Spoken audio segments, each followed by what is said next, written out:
talk about using these images in the classroom. Let's see here. I've got a video.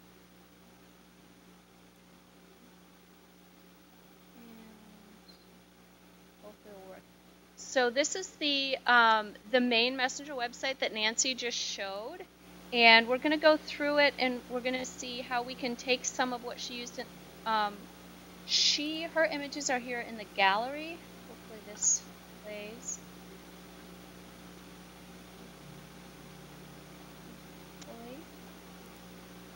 There it goes. Okay, so the images she used are here in the gallery, and it's a great resource. I highly recommend you check it out later. We're going to check out this education section. So this takes us to the education section of the website. Is that better?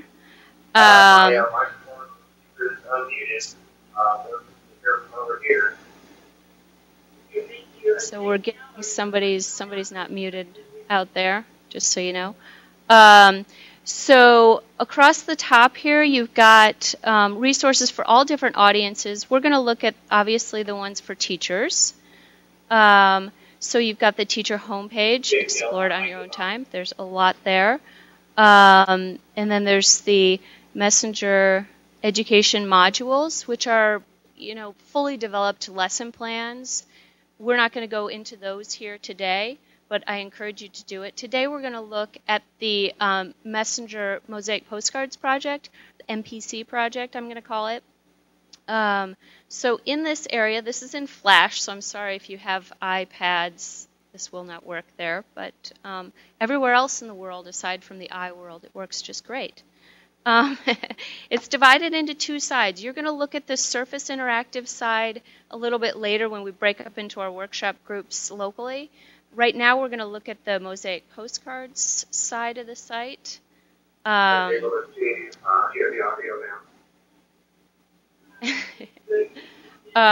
about all of that. So here you can look. I wanted to show you. These are tutorials. So we can hear you guys, I think, maybe. So these are tutorials for this website. You can go look at these on your leisure if you're sort of overwhelmed by the technological advances we have here. You can browse them. They're available in YouTube, but if you're at school and you can't access YouTube, they're also available via QuickTime. So they take you through both sides of the website. And let's see here. So going back up, I also wanted to show you that you can. So we're going to go into the Mosaic Postcards, or the print side. Here you'll find all the materials you need to print out the cards that you have there. You can click on one, it enlarges. You can flip it. You can print it or download it from this area. You can turn on or off the little label there in the corner. This is great if you want just one card. But we wanted to make this a really useful resource for teachers, and so you can also click here and look at the blank grid, and you'll be able to print everything out sort of in kind of one click. You can, on this first one, let me just pause for a second. So this top one here, the blank grid instructions, you'll want to print that out and save it, because you can bring that into your classroom, and you'll have all these materials, and you're like, what do I do with these now? There's all these pages, so that will help you, and then you can go. Each of these, if you mouse over them, it tells you exactly how to use them. So, for example, the second item, the blank grid PDF, that's if you have access to like a computer monitor projector. You would project this blank grid onto butcher paper, trace it, and then you'll be able to attach your Mosaic postcards from it. We're going to go into a little bit of this later too in our individual workshop sites, but. And then the second option is if you don't have access to any sort of a projector device, you can print out the blank grid as 20 individual pages. Okay, I'm warning you, it uses a lot of paper, but if that's your only option, we've made that available to you. And then the last here in the list is is a one-page option, so you can print it and use it with like an overhead projector, so print it on transparency paper. I think we covered all the bases. So navigation here on the upper right, and now we'll look at print all the card options. So again, we've got all the cards with labels. So that's if you want to use them in an activity we'll talk about where you have a blank grid.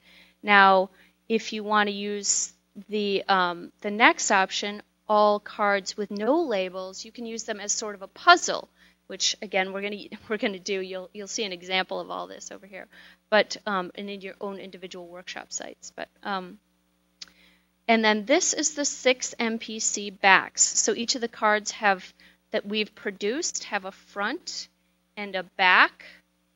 So this is just the backs. So if you didn't have access to the printed cards and you wanted to do this with students or share this with other teachers, they can get the backs and the fronts and tape them together upside down with respect to one another, which we will go over shortly. And lastly, here's a blank grid template. If you want to use this in your classroom to have students create their own mosaic postcards, which we will be doing in class or in workshop here today, that's another option.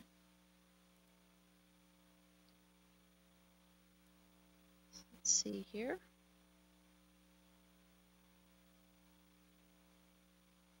Now it's going to navigate up and again use the navigation in the top right. So we'll go back home now to the main page. And so this, again, there's the two sides. You're going to get to explore the Surface Interactive a little bit here in the future. But that's kind of the end of this part of it. So let me toggle back here.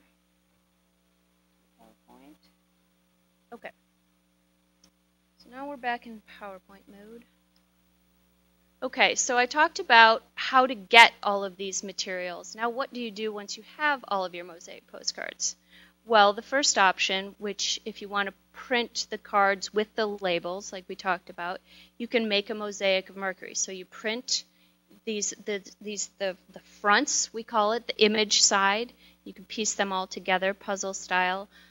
And you know, talking back to Nancy's program, this is what they do. They create mosaics themselves. So they take the high resolution images of small features and piece them together puzzle style. So you're sort of mimicking the science team process when you're doing this. And that's sort of how we came up with this idea.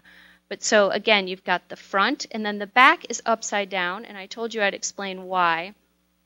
And that is because if you tape it to the blank grid, should hold it right side up, across the top, you can still flip it up to access the material on the back. So if you want to, the back matter teaches you about some of the features you see on the front. So you can always access the learning materials. So again, if you made this in your classroom, each of the students could make their own back and you tape them across the top, and then students can still access the back material. Okay. So another option is to assemble a puzzle of Mercury. Again, here we're printing out all the fronts of the cards, except they won't have these labels. So the students have to use their own ingenuity, and also we've created a couple of helpful hints pages, which are actually in your binders if you wanted to follow along. We provided the hints, and I think they're probably on the CD also. And we also created this image of Mercury with some of the more prominent features labeled. And we found actually if you want to do this activity with younger groups, if you label the card that corresponds to these prominent features, then it really helps younger kids put this puzzle together, because it's actually kind of hard, as we'll see. And then lastly, another idea we came up with is to create your own mosaic postcard, which we're going to be doing here. And for this, I highly recommend on the main Messenger website where I showed you the images that Nancy, and actually Nancy showed it to you too, the gallery, that has spectacular images that they're updating daily with really well-written and thorough captions that talk about the science, you know, some of the features and the science behind the features in that particular image. So students can use that to do the research, and it's sort of like a one-stop shop. You know, I mean, they don't have to go searching all over the internet. Everything is available there.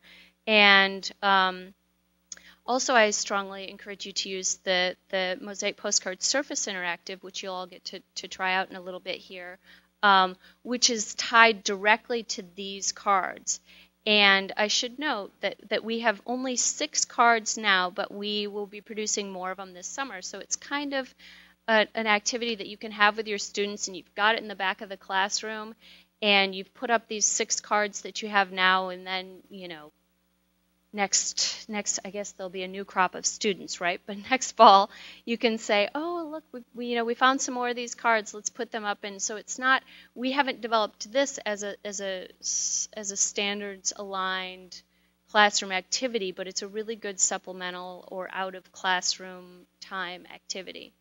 Let's see. So our plan today for our individual sites here and elsewhere will be to create our own puzzle of Mercury, and then we are going to create our own mosaic postcards with our pastels in the little white square piece of paper that you have. And we're going to tape them to the back of a template, which is available in your binder, a blank template, and then you can research some of the a few of the artists. So I think Nancy briefly mentioned, but almost all of the creators on Mercury are named after deceased artists. So composers, sculptors, painters, artists of all forms. And so it's kind of an interesting tie. I thought maybe you'd want to research the artist for which the card you choose was named. And then lastly, I think we'll try another share out after we've come together. So I think that's it, and I don't think there should be any questions, or I suppose I should say we'll leave you in the hands of the capable messenger fellows or representatives that are in your local sites, and I think they should be able to answer questions.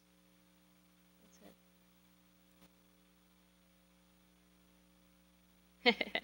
I think that's it.